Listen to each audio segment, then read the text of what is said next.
Yeah. Morning. Welcome to today's Development and Regulation Committee meeting, which is held in Committee Room 1. Before we start, I just have a few housekeeping points to read out. This room does have automatic cameras and sound tracking with microphones in the ceiling. Given this, I would like to remind members of a few things. Please continue to speak clearly and try not to whisper. Keep other sounds to a minimum. Whispering, shuffling of papers and typing loudly on the keyboard might well bring the camera onto you. Also bear in mind that the ceiling microphones are very sensitive and might pick up conversation in the room, including any informal remarks. Finally, please refrain from using a mobile phone, as and when the camera zooms, not only will capture the speaker, but also those sitting next to them. The last 2 points are particularly important as we're live streaming the meeting today on YouTube. The recording of that will be available at any time on that channel. We're not expecting a fire drill this morning, so if the alarm should sound, please follow officers out of the doors to the side of the room and one behind me, down the stairs in the foyer and into Duke Street, where you will then make your way into the location assembly point in the grounds of the cathedral opposite. Thank you very much indeed.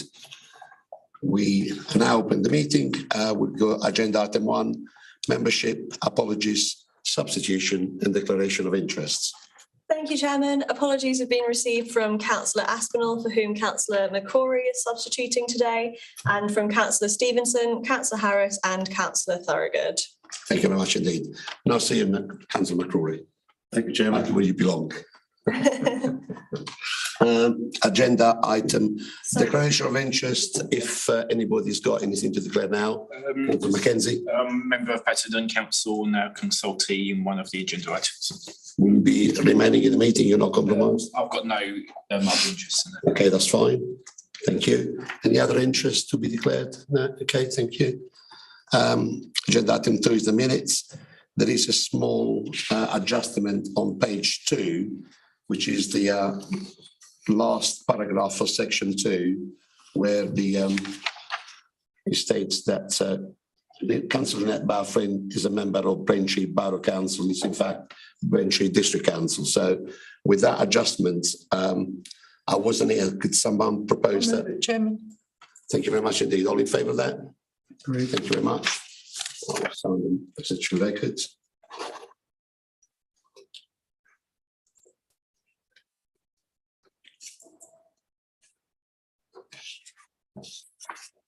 Thank you. Thank you, Chairman. Agenda item 3 is public speakers. Who do we have as public speaking today, Emma? Thank you, Chairman. We have 2 public speakers for item 4.1 Castledon School. We have Ms. Rebecca Howard, who is the agent on behalf of the applicant, speaking for the application, and she'll be talking over Zoom this morning. And we also have Councillor Malcolm Buckley, who is the local member. Thank you very much indeed. Agenda item 4 is Essex County Council Development. 4.1 Castledown School, Bromford Drive, Wickford. That is in the hands of Rachel Edney. Over to you, Rachel. Thank you.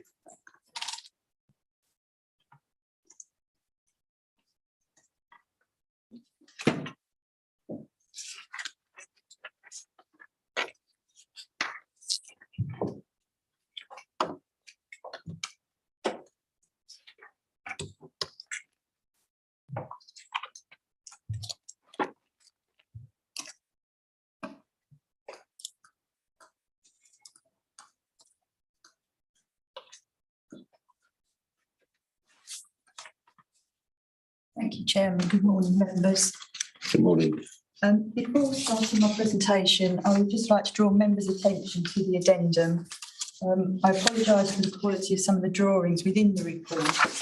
And I'd also like to draw your attention to the submission of information for the landscaping conditions and one ecology condition. However, the proposed amendments do not change the nature of the conditions. Slightly. Thank you very much. This application is for the construction of a 2-storey standalone building to provide purpose-built permanent accommodation, an extension to an existing building the removal of 3 existing temporary class spaces,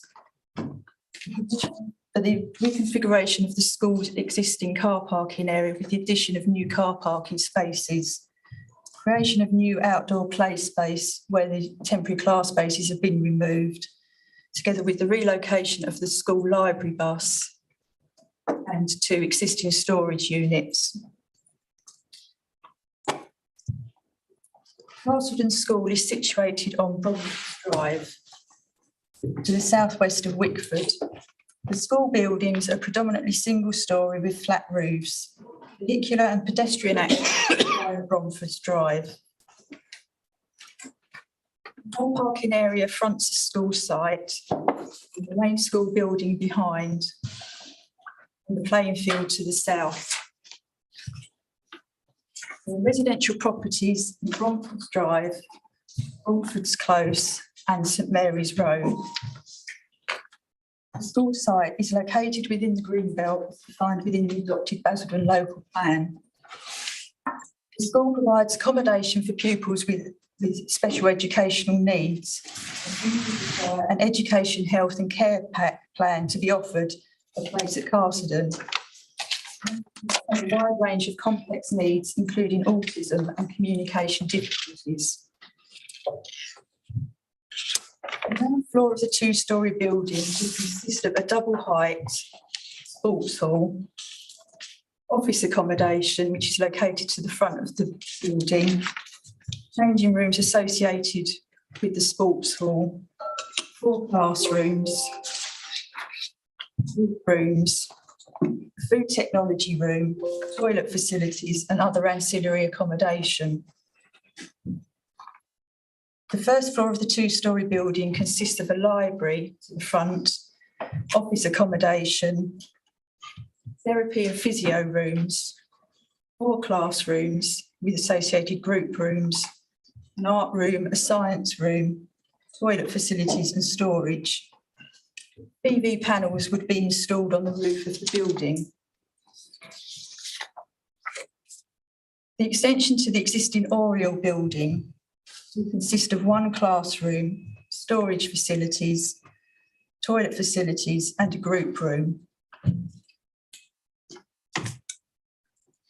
Due to an increased demand for SEN in places, the school has experienced increased year-on-year growth.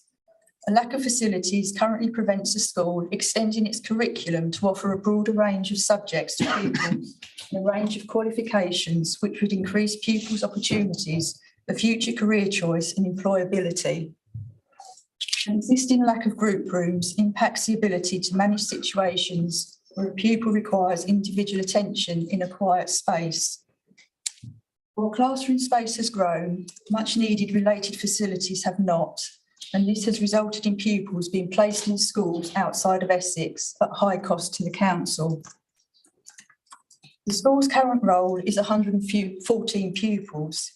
However, there are currently 171 pupils on the school roll.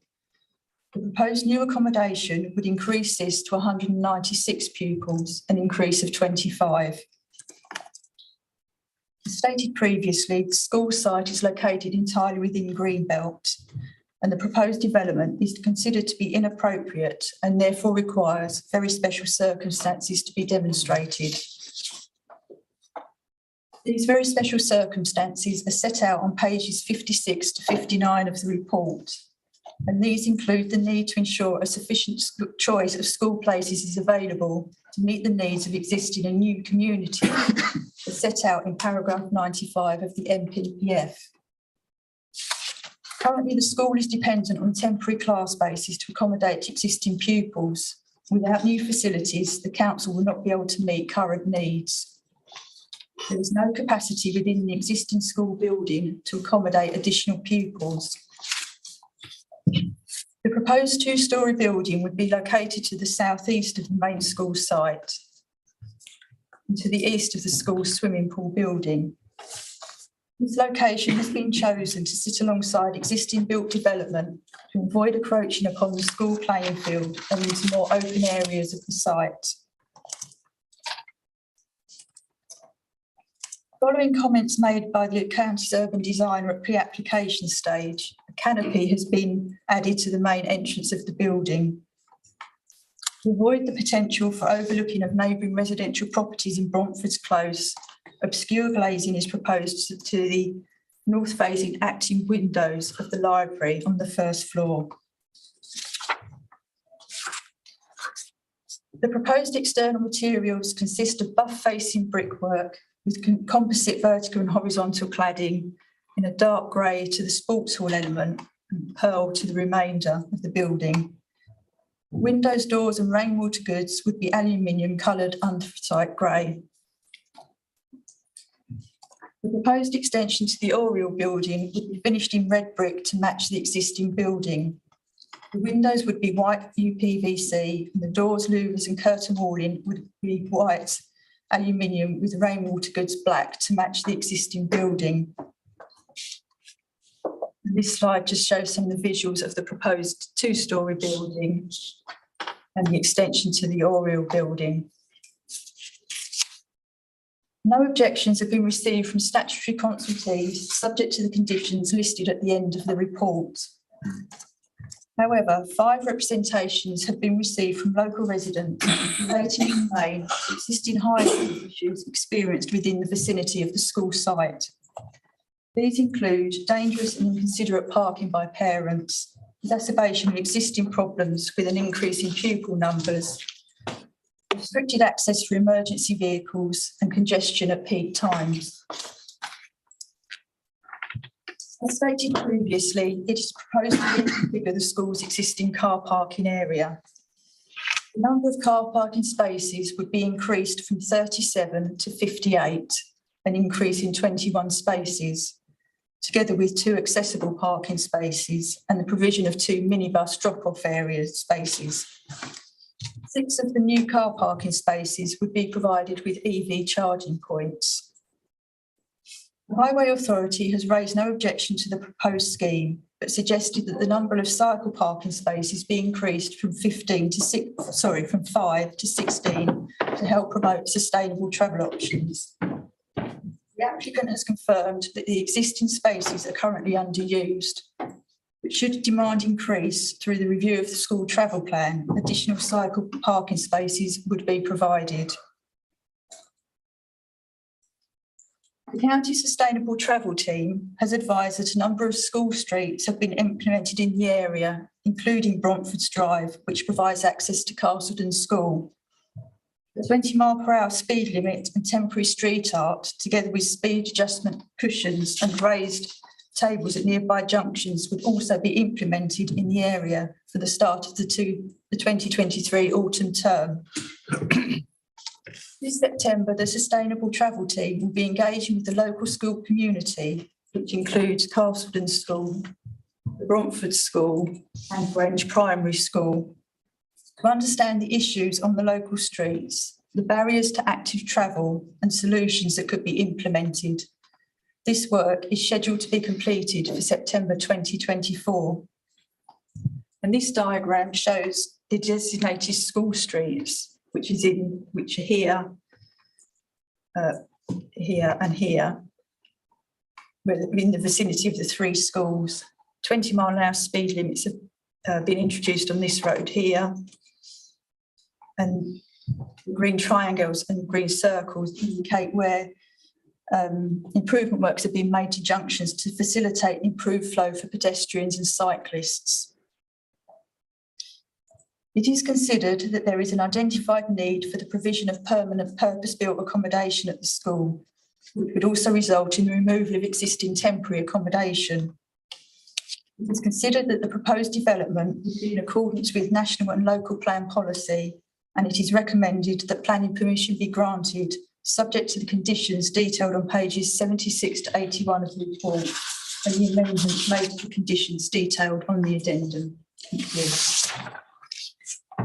Thank you very much indeed, Rachel.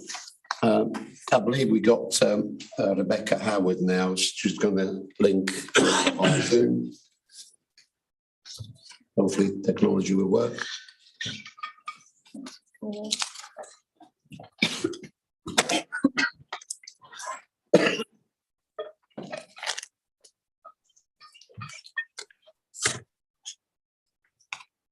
Morning. Hello, good morning. Welcome to today's committee meeting. You will have 3 minutes to do your presentation, and our clerk Emma will give a prompt when there's 30 seconds left. Great, thank you. Good morning, members. Castledon School has experienced year-on-year growth due to increased local need. A lack of facilities prevents the school from extending its curriculum to teach a broader range of subjects, including dance, music, drama, and offering a range of qualifications that would increase opportunities for future career choices and employability. A lack of small group rooms makes it difficult to manage instances where a pupil needs individual attention in a quiet space. The incremental growth of the school has meant that whilst classroom space has expanded, vital related facilities, including the school hall, have not grown to the size required to support the pupil population. The existing main hall is undersized and is used for assembly, dining, and indoor PE, which results in significant management constraints and loss of teaching time, impacting on learning outcomes and restricted access to adequate sports and physical activities for pupils. The proposed two-storey building and extension to the existing Oriel building would replace existing dilapidated temporary accommodation and provide much needed permanent teaching facilities to help meet demand for SEND places in the county. The planning officer within their assessment has concluded that the justification for the development does represent very special circumstances in meeting Greenbelt policies. This holds significant weight in the determination of this planning application. The scheme, as a result of its design, layout and orientation of buildings, has been carefully considered given the surrounding uses and detail already approved under the extant permission for a new sports hall, which was approved by Basildon Borough Council. Comments received by neighbouring residents and planning officers at pre-application stage have resulted in a number of improvements to the scheme. These include the reconfiguration to the car park to increase the number of spaces on site to address comments on car parking. In terms of traffic, the application has been supported by a transport assessment, which concludes that the additional movements associated with the increase of 25 pupils would be minimal. The removal of the Astro pitch to address the comments raised by Sport England. The addition of a canopy to highlight the main entrance to the block to address urban design comments. The library window on the first floor of the new block has been obscure glazed to reduce any perceived overlooking. The master plan has been developed and a pathway has been added either side of the mugger to help better connect the adjacencies.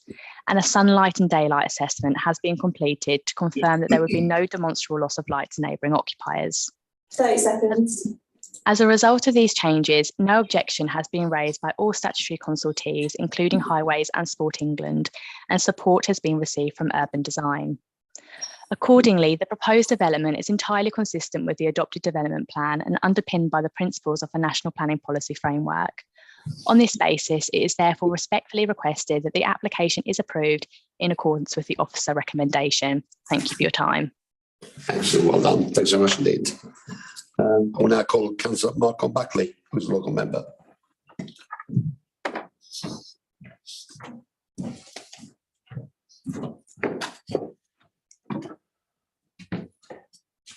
Well acquainted with the format. I'm afraid so. The moment you shout. Right. There's 30 seconds left. Yeah, thank you for letting me address the committee, Chairman. This school is situated within my division and it is part really of a cluster of 4 schools. And the previous speaker mentioned about the fact that there are other schools close by. Directly opposite, we have Bromford School, which is a secondary school. Next door to Bromford School, we have another primary school, and about 5 minutes walk away, there is yet another primary school. So you can imagine that local residents have issued concerns around traffic handling and so on. Now, I did get the opportunity to speak to planning officers during the week, and what I wanted to emphasise was what I believe will be the impacts of the active travel scheme, which was referred to in the presentation. It's not just a 20-mile-an-hour speed limit across the area. That's a significant part of improving safety, but it is also including the built environment around road humps, radii on various turnings and so on, to demonstrably slow the traffic down. There is an issue around Castledon School and Bromford School, if it comes to that, because Bromford School has a rear entrance which is directly opposite the entrance to Castledon School, which is not the way it was intended when it was designed, but that's where we are. So it is important that that parking issue is managed. So I welcome the 25 additional spaces that we're seeing in this application. More than that, though, the school itself operates within an environment which is probably commensurate with the time when you and I went to school, Chairman. I may be a little bit older than you, but there are old prefabs there which really need to be replaced. The design and setup of the school is not appropriate for modern day needs. There is a growing demand, and the school doesn't serve just Wickford, it serves a large part of South East Essex. I'm aware that students come in from the Dengie Peninsula, for example, on a regular basis. Because of the dependency of many of the students, they're not capable of coming to school completely unaccompanied. So we do get a higher ratio of people having to bring their children, or they're brought in on council-operated transport schemes. The people in the school are doing an absolutely wonderful job, and I would urge any member of the committee to go and visit this school. It's a shining example of what a SEND school should be. We've seen pupils from this school not only achieve what we would hope they would achieve, but also to exceed it. And by working together with Bromford School, some of them have gone on into sixth form, and at least one has managed to get a university qualification, which, given the challenges these children face, I think is a wonderful achievement. That's 3 now. Over the years, I've supported the school on many of its projects, and whilst I do understand the objections raised by some of the local residents, the ATF scheme will not eliminate all of those objections, but it will go some way to ameliorate those objections. And I think, given the need, it's important that the committee recognises that this school forms an important part of education within the county. And I would urge the committee to approve the application as recommended by the officers. Councillor Buckley, thank you very much indeed, and we'll have a debate on who's older when the meeting's finished. Thank you very much. Okay, there wasn't anything that you'd like to come back on that, Rachel? Excellent. I'll open it to members. Councillor Giles, did you want to start? Or? Yeah, well, thank you, Chairman. I think quite a lot of it's been said.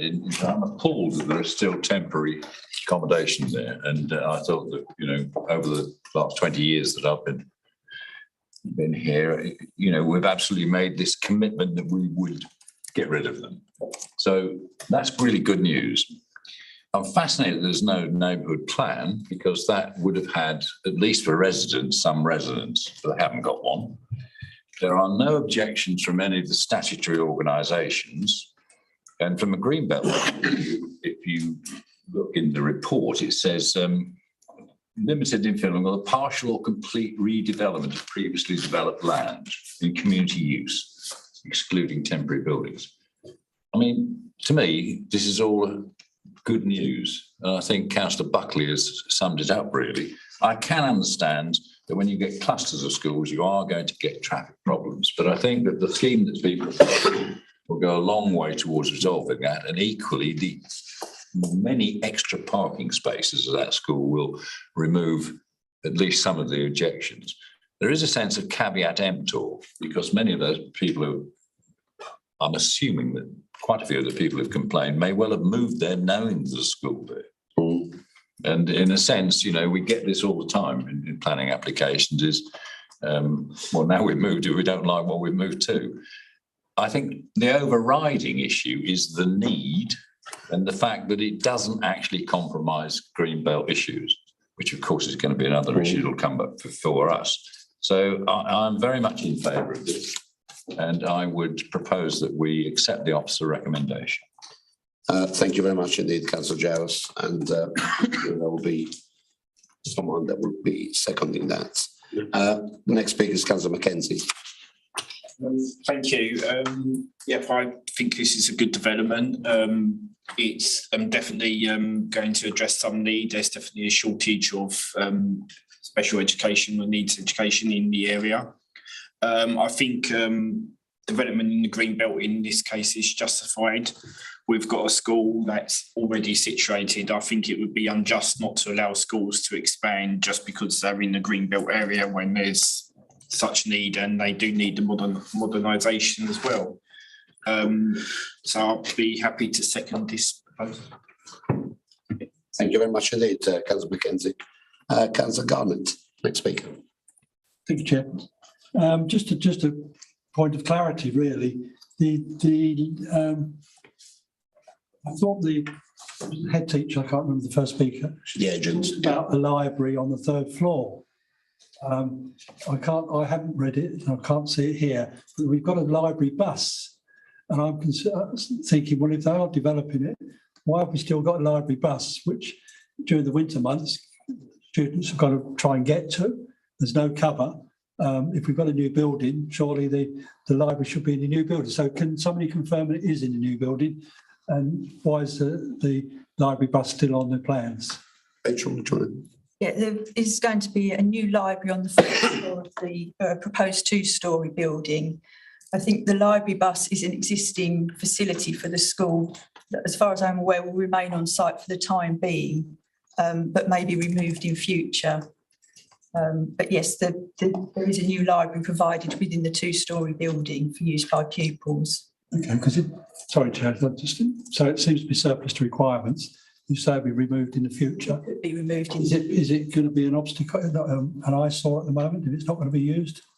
It's been relocated from existing position where the proposed 2-storey building is going to be located. It's going to be removed from that location and placed on the edge of the school playing field. So it will be further away from residential properties than it is now. But at the moment, I don't know how much longer it's going to remain on the school site, the library bus. I think it answers the question, I'm not sure, but thank you. It's a reconfiguration exercise. Councillor Steptoe. Yeah, thank you, Chairman. 2 or 3 sort of points of clarification. We've spoken about the active travel plan. How close is the nearest bus stop to the site?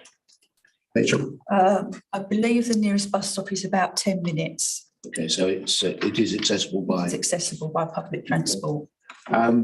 The other question I really wanted to explore, obviously it's in green belt.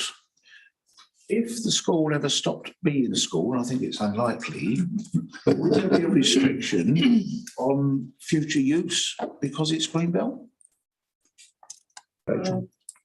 Obviously, that designation would probably still stand unless it's changed within a future local plan, and that site is removed from Greenbelt. But obviously, each application would need to be determined on its own merits. So, if the school site was to be redeveloped, obviously, very special circumstances would have to be put forward for that development, and the application determined on those merits.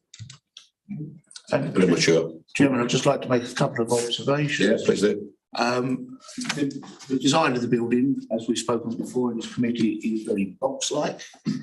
I've mentioned it before. I'd like to have seen some sort of architectural design within the building just to break up the box-looking side of things.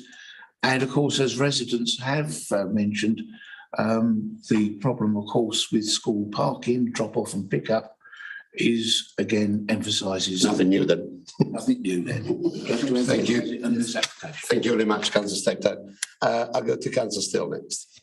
Thank you. I was going to pick up on the last point, but I have to say I'm very impressed. Actually, I think it's all very good. But I do note that it says on page 70, it says that the parking access and drop-off provision would allow students to be picked up and dropped off. Is there an intention that everybody would pick up and drop off within the school curtilage and not outside?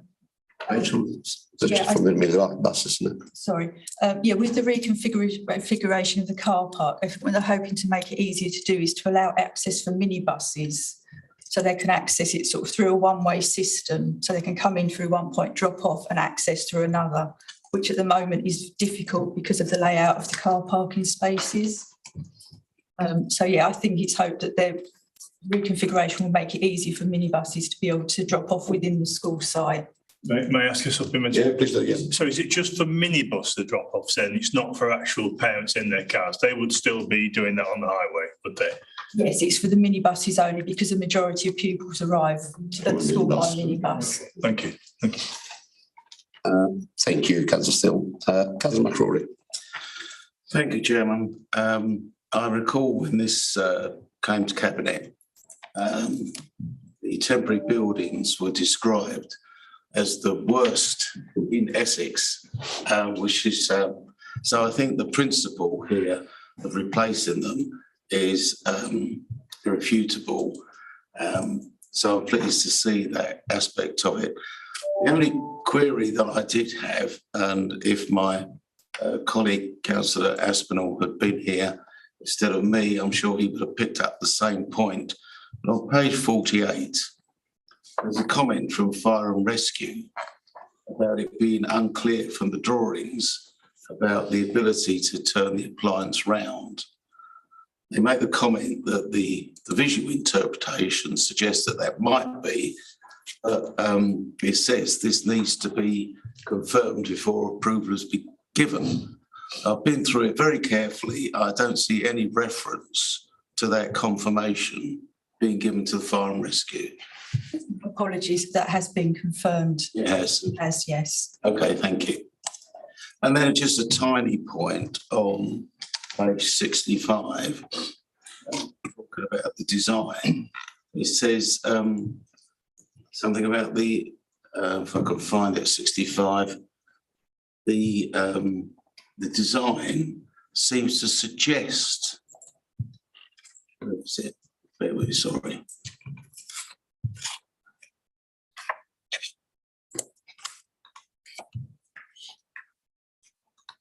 Written it down.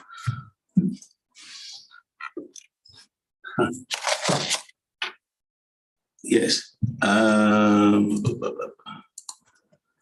Yes, under climate change and sustainability, the applicant has sought to suggest that the building will be constructed to modern standards in terms of insulation. I mean, either it is or it isn't. It would be constructed to modern standards, yeah, insulated. Right, okay, take your word for it. Thank you. Thank you, councillor McCrory. Councillor Hadway. Thank you, Chair. Having read through this, what's not to like about it? I think all of the elements are there. It is in the green belt, but obviously very special circumstances have been demonstrated. The one thing that struck me as being key is the congestion around the school, which is common with every single school I think we've got in Essex. SEN pupils are different to regular pupils in that they usually have to be brought to school, usually by car. So alternative methods are probably less appropriate to this school. But the incorporation of a larger car park with more spaces and the provision of drop-off is going to mitigate that. And I can't see that an additional 25 pupils is going to be causing too much additional congestion for local residents. So I'm fully in favour of this proposal. Thank you very much indeed, councillor Hadway. I don't have any further speakers. It has been proposed by councillor Jones, seconded by councillor Mackenzie. I will now go to the vote. All those in favour, please show. Thank you, Chairman. That's unanimous. Unanimous. Thank you. Thank you, members. Thank you, Rachel, for the presentation. Don't go too far. So therefore, the application is approved. 4.2, we have Great Baddow Library in High Street. Rachel, over to you. This is for the provision of a rock curb and accessible vehicles.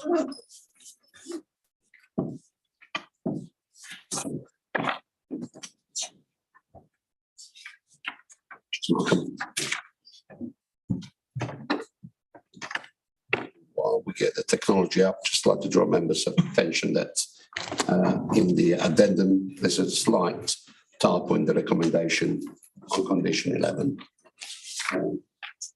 There are other minor comments on there, but none of it impacts the recommendation.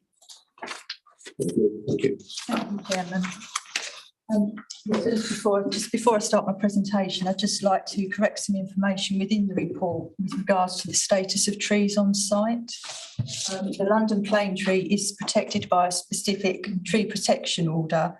The sycamore tree is not subject to a specific order, but is protected due to its size and location within the conservation area. This application relates to the provision of one accessible car parking space, vehicular dropped curb and turning area adjacent to the existing Great Baddow Library. Some existing landscaping would be removed to facilitate the proposed works, and existing cycle parking provision would need to be relocated within the site. New landscaping would be proposed to the east of the parking bay, but the existing trees on site would be retained and protected during the proposed works. Great Baddow Library is situated on the junction of Pump Hill and High Street in the village of Great Baddow. The area consists of a mix of residential and commercial properties. The library lies within the Great Baddow Conservation Area, and there are a number of listed buildings within the vicinity of the site, and the nearest listed building is located here. The library building is adjacent to the High Street, and level access is already provided to the building. Paving to the south of the building is separated from the grassed area by a low height brick wall. Planted areas are provided to the pedestrian access. Two trees located within the grassed area, a London plane tree, which is protected by a tree preservation order, and a sycamore tree.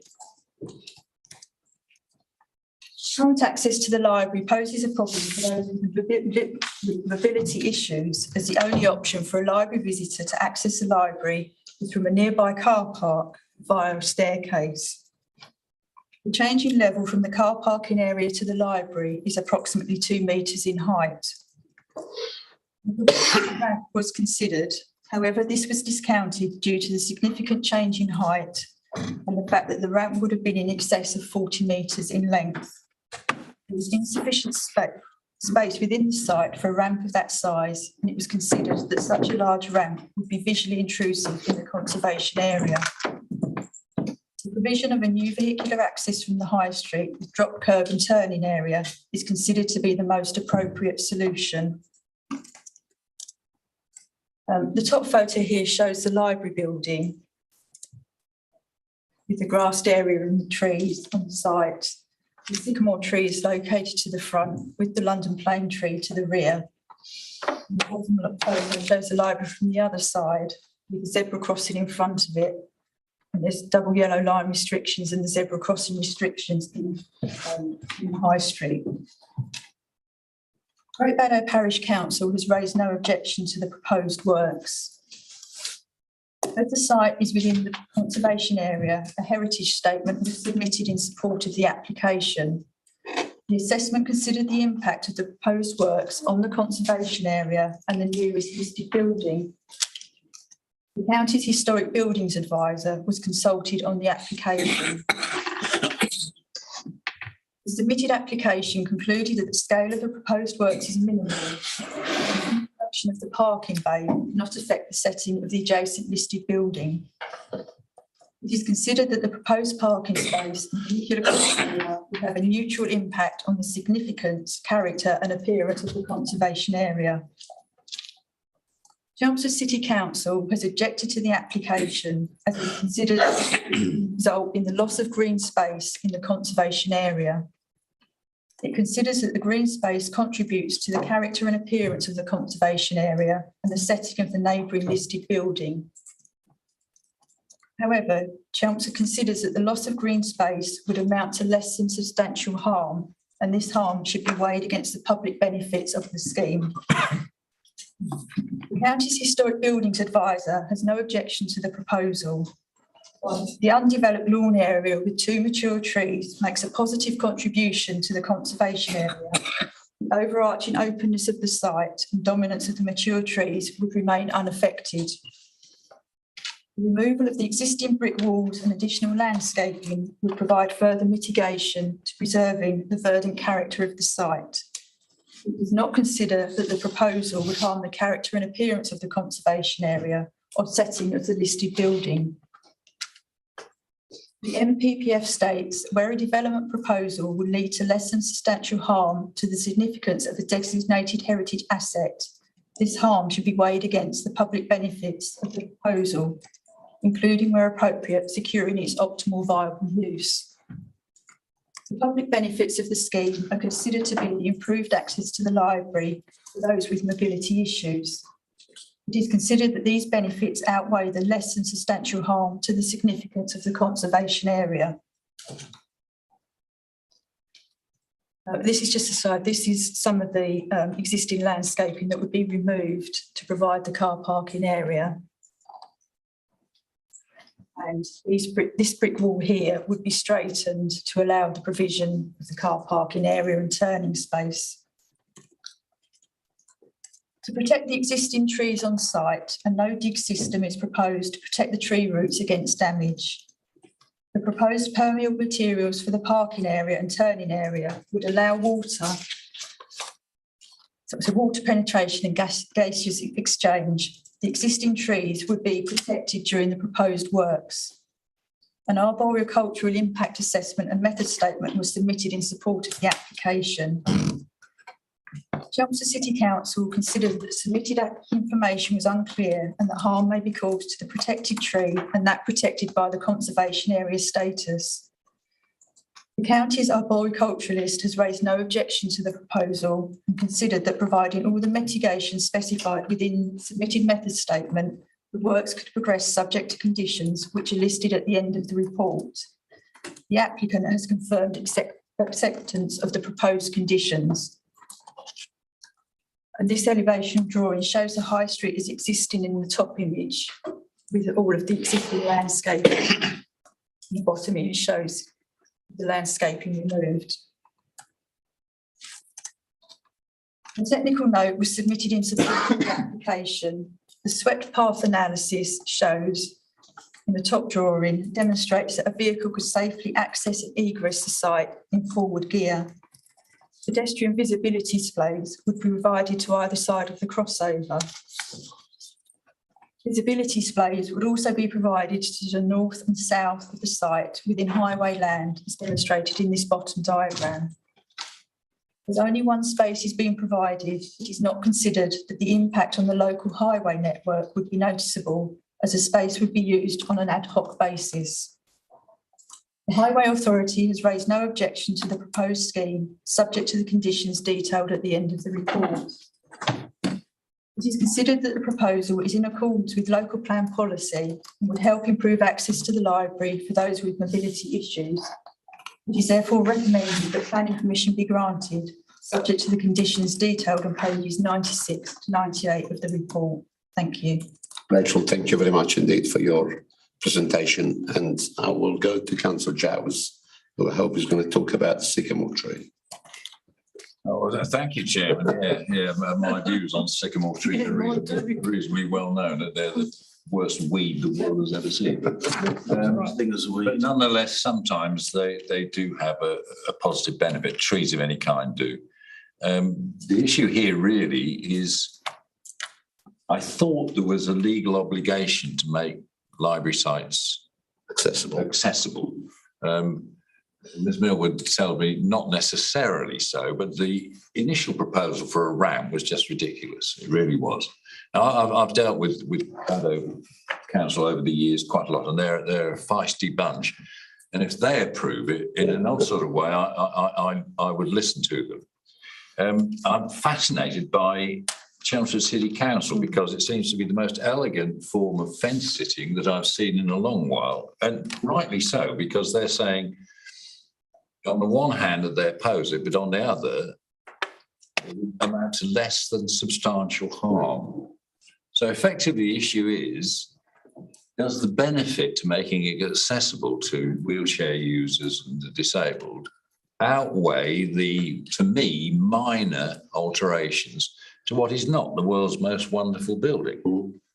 It is relatively new. The whole of Baddow is lovely. And I think actually, in a sense, from a social point of view, this is a great advantage. It's a good thing. It's for one vehicle. It is not large scale. So, you know, to me, there are no other objections. There's no one here speaking for or against. And I think I can understand City Council having to balance these two out, but I think they do come down probably on the fact that it is a benefit. And on that basis, I'm very supportive and a very good report, Lenny, and very impressed.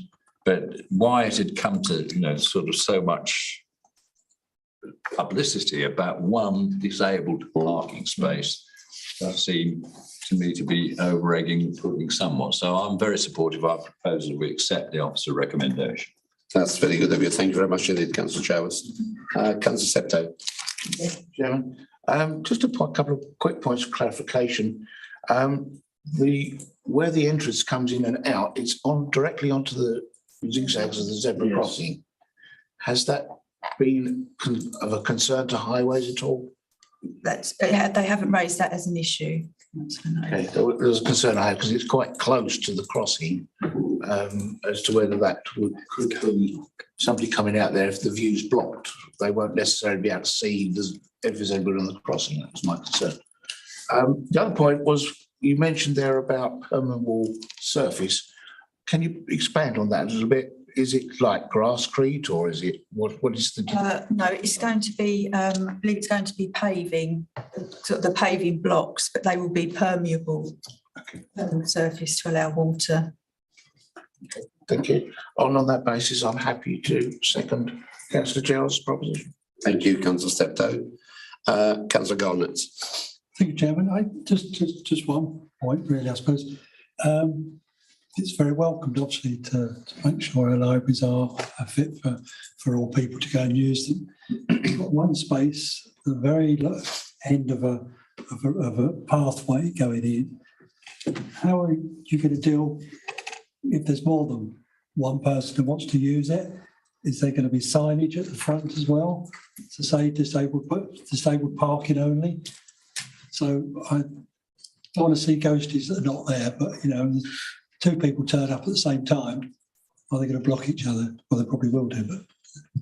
Yeah, that I can't answer. I mean, this is the proposal's been put forward for one parking space. I assume the management will have to be down to the library itself. First come, first served. Thank you, Chair. Thank you, Councillor Garnett. Councillor Steele.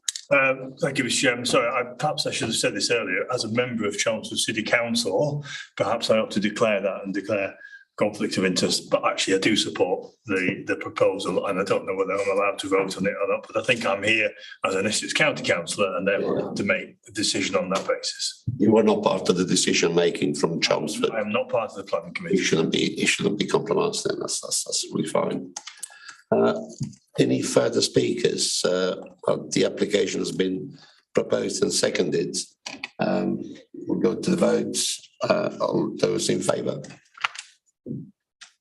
Thank you, Chairman. That's unanimous. Unanimous again. Thank you very much indeed. Rachel, thank you very much indeed for your presentation. Hope you have a nice weekend. Staying or when you'll be going there. Thank you.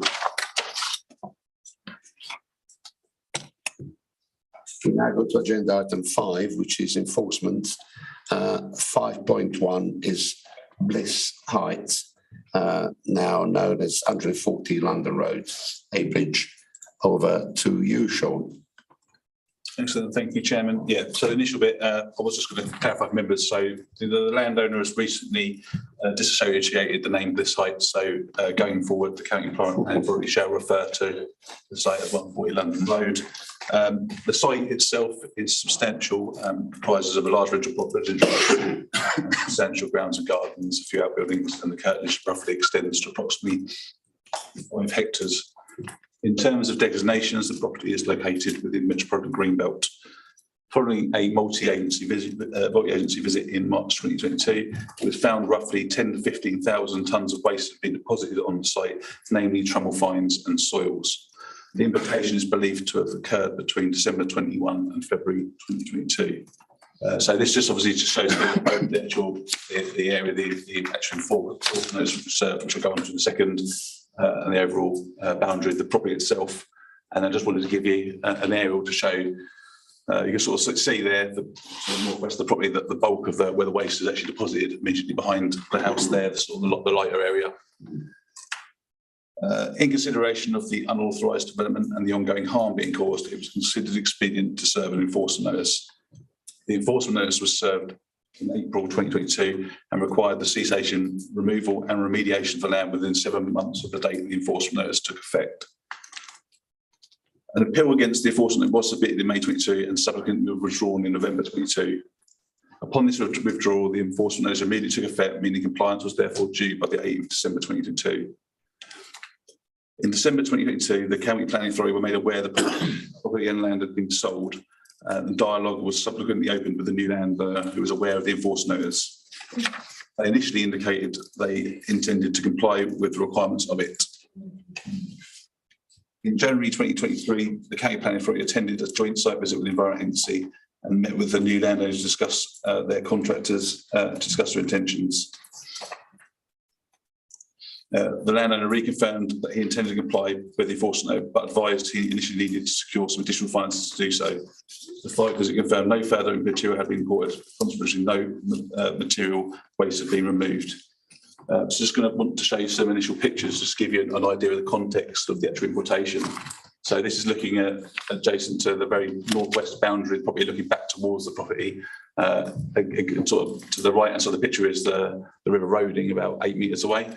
So at the back there you can see the sort of the scale of the sort of soil, and to the very rear of that picture there is trummel fines. I'm just going to give you sort of close up here again, sort of all round the things are quite substantial. Even the vegetated area there is waste as well. Underneath that, that's more further fines. So you can see it's quite extensive, the actual importation deposit. So this area here was initially an astro pitch, and the current landowner has cleared some of that area, but that waste has not been removed. It's been piled onto the existing pile to the thingy. So he's put some screening up. I'm yet to establish the purpose of that this time. Local government speak. The County Planning Authority and the Environment Agency have continued to work in partnership on this case. While the enforcement notice was issued by the County Planning Authority, the Environment Agency required additional information from the landowner before being content any removal of the waste to begin. A waste removal plan was approved by the Environment Agency in March 22. At this point, both the County Planning Authority and the A were satisfied that remediation works required could begin. At this time, the County Plan outlined the period considered acceptable for compliance to the landowner. In this regard, it was considered that the potential legal proceedings would be held in abeyance, subject to the full requirements of the enforcement being met by 11th of September 2023. Important to note that this offer was conditional on the basis that if the County Planning Authority appeared that progress was not being made in terms of that deadline or was unlikely to be met, the County Planning reserved the right at any point to re-evaluate and escalate the matter. A recent site visit in August 23 confirmed limited progress has been made with regard to compliance with the enforcement notice. A minimal amount of material in context of the quantity which remains has been removed, with the landowner again stating that sufficient finances have delayed progress. So that pictures, just for reference, were all from August 23. Ones saying this, that is how the site currently stands. In context of the conditional offer given, it's considered that the County Planning Authority could seek to advance a prosecution now. However, it is understood that the landowner is in discussions with the new operator to clear the site. As a final opportunity, it's recommended the landowner be given to the 11th of September, the conditional offer previously given, at which time a further site visit will be undertaken to establish if any meaningful progress has been made. Whilst the current landowner was not responsible for the importation deposit or the spreading of waste materials on the land, they did purchase the property in the full knowledge of the extant enforcement notice and its requirements. The waste materials remaining on land nature fines pose a risk to the environment, local community, and although a prosecution will not necessarily assist the main aspiration here, which is the waste to be removed and restored, it is considered if sufficient progress is not made that we could consider that such action may be in public interest. So in terms of the recommendation moving forward, initially it's that the current time the CBA continue to monitor the site practically working towards compliance with the extant requirements of the enforcement notice with the parties involved, and that if following a site visit in mid to late September, if sufficient progress has not been made, that the CPA instruct ELS to seek prosecution against the landowner. Thank you. Sean, thank you very much indeed for your presentation. The recommendation for the committee is to agree to continue, the site to be continued. Any questions, members? Councillor Steppo. Just a couple of questions. With regards to the type of waste that's on there, is it inert or is there potential of leaching into the river there? Yes, yeah, no problem. So trouble fines, obviously, the making generally comes from small fragments, normally sub 35 mil of waste that comes from waste transfer sites. Sometimes it all depends on what goes into the trouble as to what comes out, so that it's generally unknown. In terms of the classification point of view, there is a possibility that they can be hazardous material. That's why the Environment Agency are also involved, and they are requiring a number of testing analysis before removal. But you do have the risk of potential leachate to the river. Well, that was going to be my second question, is during that removal process, how are we going to monitor to make sure that there isn't things that are disturbed that then come? So each visit at the moment that we currently undertake is in conjunction with Environment Agency officers that obviously specialise in land and water officers, analysis and reporting, and they are actually currently monitoring on the river on each visit, samples, testing, and obviously because that also sits within a floodplain, they are obviously requiring specific requirements under their legislation to enable that those risks are removed. Okay, I didn't quite catch the date you said where they've got until 11th of September. 11th of September. This month. And on that basis, Chairman, I'm quite happy to propose that we take prosecution as soon as possible. The longer we leave it, the worse it's going to get. That's not the recommendation then. No. The recommendation is to continue monitoring for the time being. But after the 11th of September. There will be another report that come to committee then. Go back to It's a two-stage recommendation on here. So the first stage is that they be given till the 11th of September. And then, okay. If on a visit, the subsequent visit continues shortly after that date, they haven't applied, we will forward to ELS for prosecution. Yeah, okay, yeah, stand corrected, yeah, lovely. Councillor Giles. Thank you, Chairman. The phrase caveat emptor brings to mind really is that this was bought at a price with the full knowledge that there was unauthorised waste on there. And therefore this, the condition of not removing it all of a sudden bothers me considerably. About trommel fines, I didn't know what they were, so I asked, and they're pretty horrible. They're sieved out and they contain heavy metal, bits of plastic. If you looked at some of the photos that you showed, you can actually see these particles. It is not nice stuff. I think it's a pragmatic view, is give it till the 11th of September. I thought that was a bit short really, but then when you look at it, at the seriousness of the issue, I think that that's probably fair, that we need to see that there's a consistent and major attempt. I mean, if it's 15,000 tonnes, that is an awful lot of lorries, and that's an awful lot of cost. But, as I said, his solicitor would have been liable for all sorts of impacts if he hadn't pointed out to him that this was a problem. So it was bought in the full knowledge. It must have been. And on that basis, I think that what you've proposed is absolutely correct. It's sensible, and I definitely support it. Thank you, Councillor Giles. So you second the applicant. Councillor Burflin. Thank you, Chairman. Councillor Giles has said everything that I was going to say, so sorry about it. That's right, it's fine. Begs the question, why would you want to buy a site? Exactly. It would cost you huge amount. What would you do with it, even if you cleared it? Commercially unviable. Okay, so we'll go to the vote.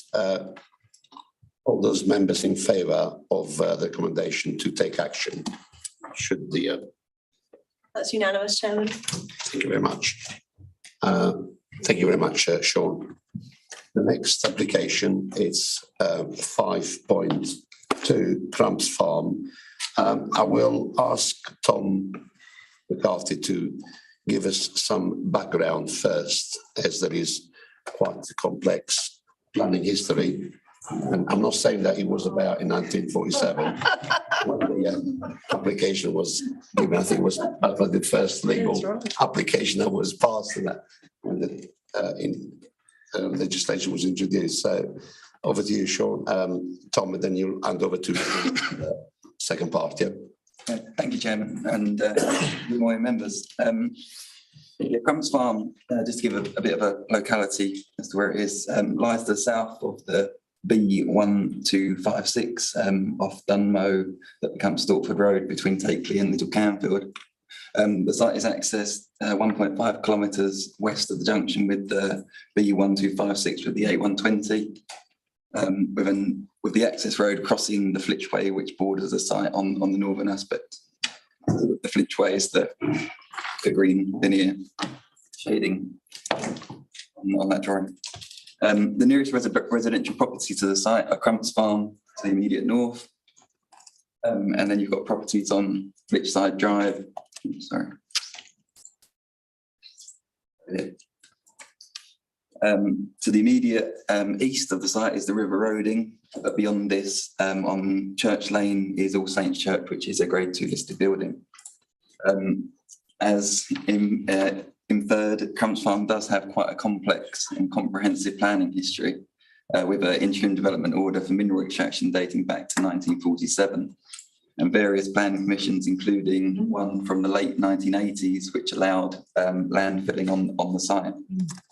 In very crude terms, the site can effectively be split in half. You've got the northern part of the site, which has been worked for mineral and then land filled, and then the southern part of the site, which is still in theory containing a workable clay reserve. It's a clay reserve on this site rather than the sand and gravel. And then you have a former mineral processing plant area to the east of the site. We will show you some pictures a bit later on to assist. In terms of planning and the extent planning permission, or the main planning permission now on the site, in 2012, planning permission was granted to reprofile the northern part of the site, so the previously worked and landfill part of the site, as part of a comprehensive site-wide permission, which also permitted the construction of a waste recycling and composting facility. The application reference was EWS 4608 UTT. I will just talk members briefly through the phases of the permission, conscious that although this site is quite old, it may actually be new to one or two of you. So in terms of the planning permission, initially phase one of this permission, which the site is still in, would see the former landfill areas, the northern part of the site, part up here, reprofiled with soils and clay from area A to the south of the site. The northern part of the site would be restored to parkland, which would be open access, so it's a fully public open park. The construction of the waste recycling and composting facility permitted by this permission was also be constructed as part of this phase, with the restoration of area A, so where the clay extraction that was going to be put on to the parkland. So the waste coming out of the recycling composting facility being deposited into area A to restore that.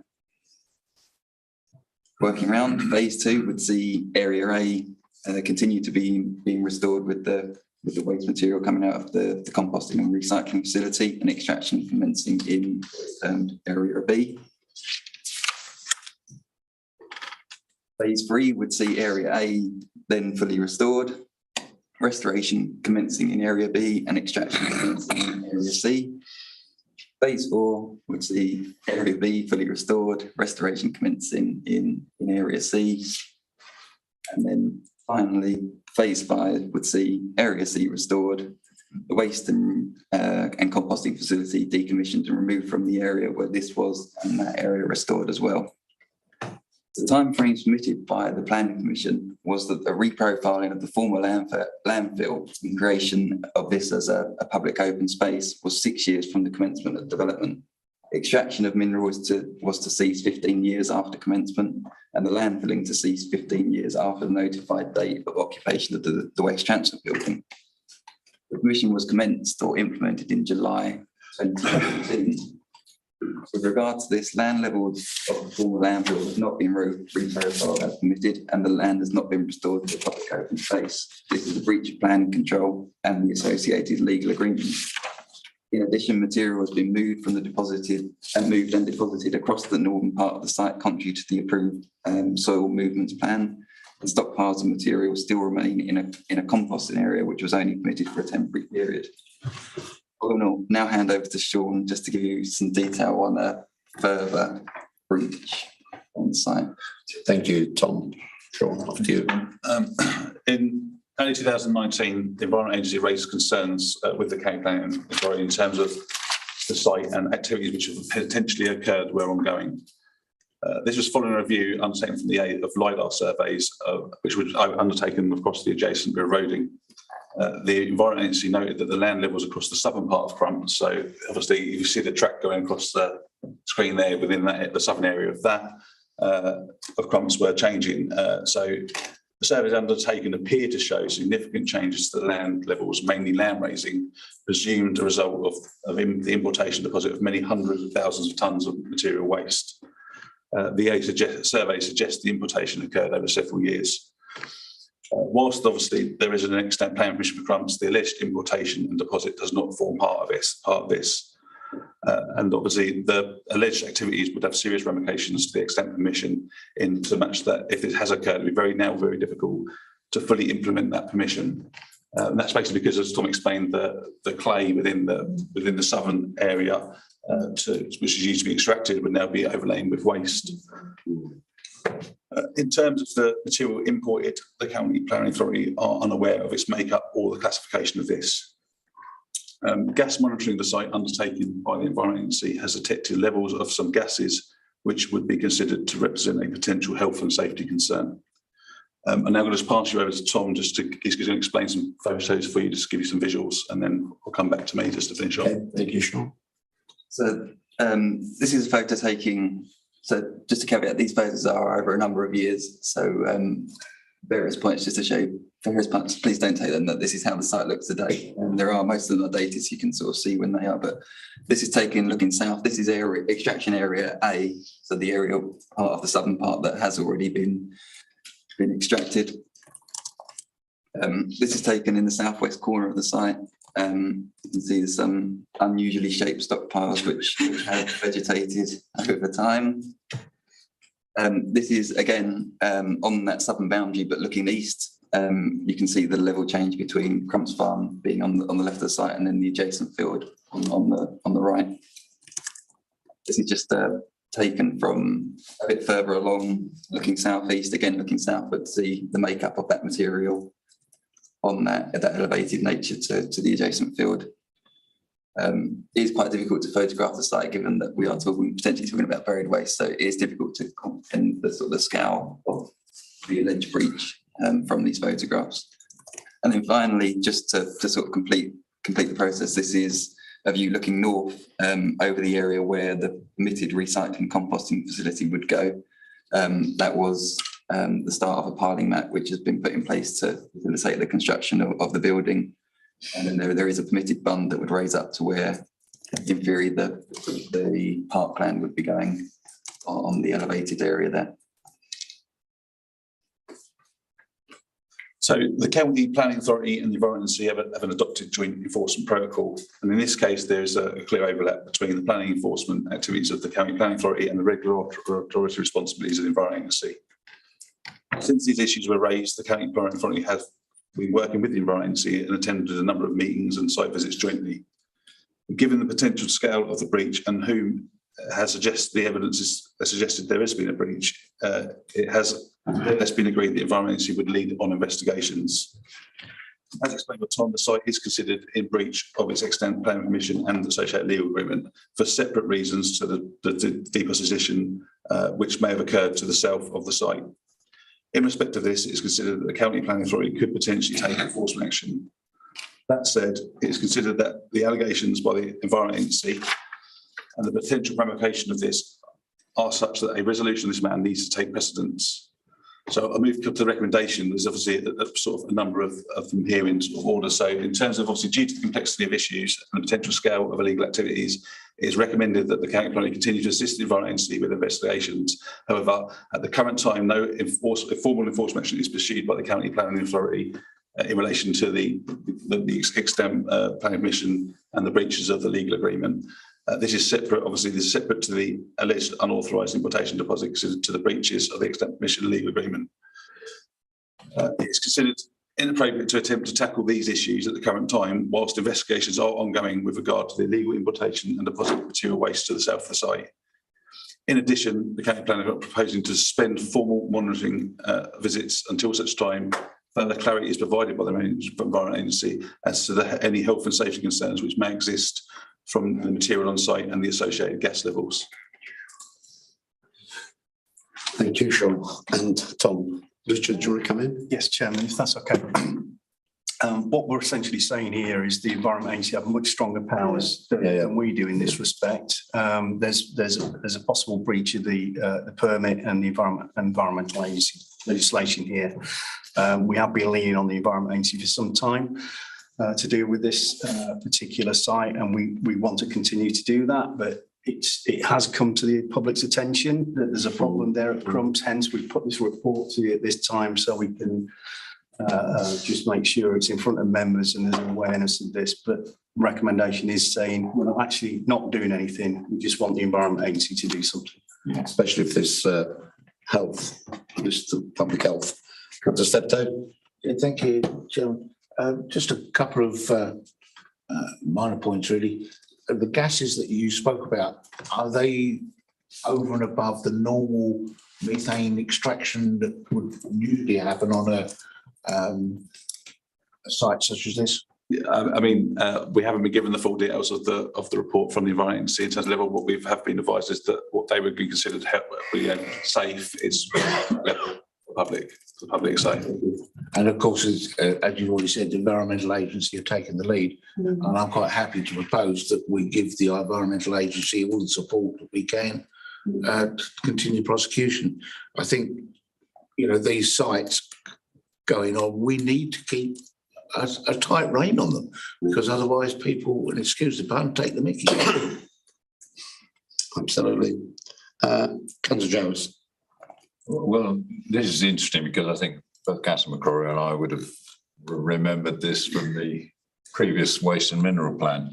I mean, this is a real biggie, because hundreds of thousands of tonnes is hundreds of thousands of pounds, because the payment for depositing this and the absolute ludicrous situation where the possible capping material has been covered by the waste is beyond belief. It just beggars description, really. Now, this is, I think, going to be a pretty major prosecution when it does come up. I mean, you know, we're not talking about a few lorry loads here. This is just massive. And I think that you're absolutely right in that the higher powers of the Environment Agency, as long as the Environment Agency get their act into gear, then I think, yes, it's probably the logical way to do it. But I do think we need to keep a very close eye on it. I'm impressed that you did the LiDAR surveys, and it might be useful sometime to tell us exactly what LiDAR surveys are. I've had sight of them and used them in the past. You know, that's actually a really proactive thing to do. So I'm impressed by that, but I would definitely second Councillor Steptoe's recommendation. Thank you, Councillor Jones. Councillor Mackenzie. Yep, I'm happy to support the recommendation. This is a very serious breach, and hopefully the environment agencies with more powers can sort this out. Just observation question really. You mentioned about it's hard to get the photos. Have you considered using drone footage? Yeah, I mean, we don't have access personally to drones ourselves, and it's just a clarification in terms of the LiDAR as well. The LiDARs are conducted by the Environment Agency, again, not ourselves. So, Richard, do you want to come in? Yeah, We're going to talk about budget. well, not necessarily. I think some authorities have explored it.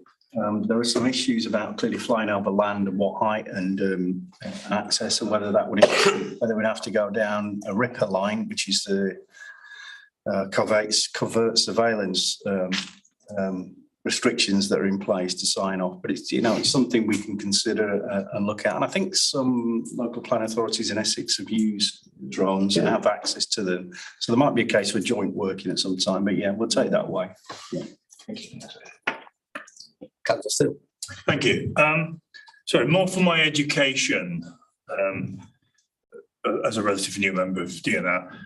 What would be the remedy in the worst case situation? What would the unknowns actually have to do? I mean, prosecution is obviously not a remedy. It's a way of forcing a remedy. But that's question one. What would be the remedy? And my experience of working with the Environmental Agency in the past has not always been particularly productive.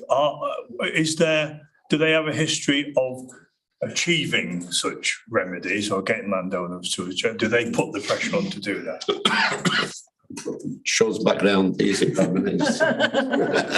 I'm sorry. Over to you, Sean. yeah, no problems.